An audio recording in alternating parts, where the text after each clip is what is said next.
ఒక రకంగా ఆయన పక్కన ఉన్న వాళ్ళు ఆయన గొయ్యి తవ్వుతున్నారు అన్నటువంటి ఒక ఆలోచన, ఒక కోణం అయితే ఆయన గొయ్యి ఆయనే తవ్వుకుంటున్నారు అన్న ఒక వాస్తవం నిన్నటి నుంచి జనం చర్చించుకుంటున్నారు.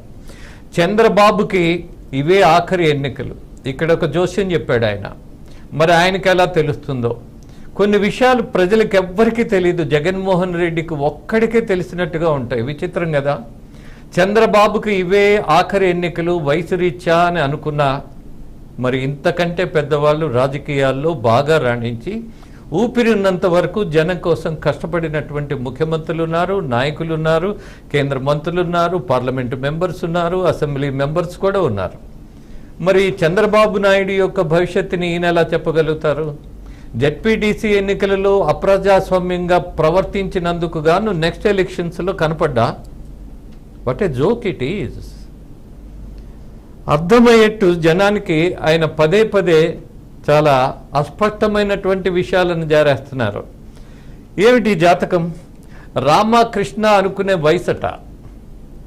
What to say. మీకంటే వేగంగా పరిగెత్తగలిగినటువంటి శక్తిమంతుడిగా ఇవాళ 75 మీరు వృద్ధుడు అంటున్నారే, ఆయనే పరిగెత్తున్నాడు. మీకు ఓపిక లేదు. మీరు ఒక 10 కిలోమీటర్లు వెళ్ళాలంటే మీకు హెలికాప్టర్ కావాలి మిస్టర్ జగన్మోహన్ రెడ్డి. మీరు ఆయన ఆపినప్పుడు ఎన్ని కిలోమీటర్లు నడిచి వెళ్ళాడో మీరు చూశారు కదా. అందుకే మీకు భయం పట్టుకుంది కదా. ఇక్కడ ఒకటి చెప్పదలుచుకున్నాం. ఏ పార్టీ అయినా, ఏ నాయకుడైనా అతని ధోరణి సంస్కారంగా, సభ్యతగా, అలాగే బాధ్యతగా లేకపోతే తిరస్కరింపబడతారు అన్నది వాస్తవం. వాస్తవం వాస్తవం అది మీరు నేర్చుకోవాలి. అలాగే మీకు పాఠాలు చెప్పడానికి మీడియా కూడా లేదు. ఎవరున్నారు? కృష్ణ. ఎస్, దీని మీద కృష్ణ కూడా అప్డేట్ ఇవ్వడానికి సిద్ధంగా ఉన్నారు. ఎస్ కృష్ణ, కడప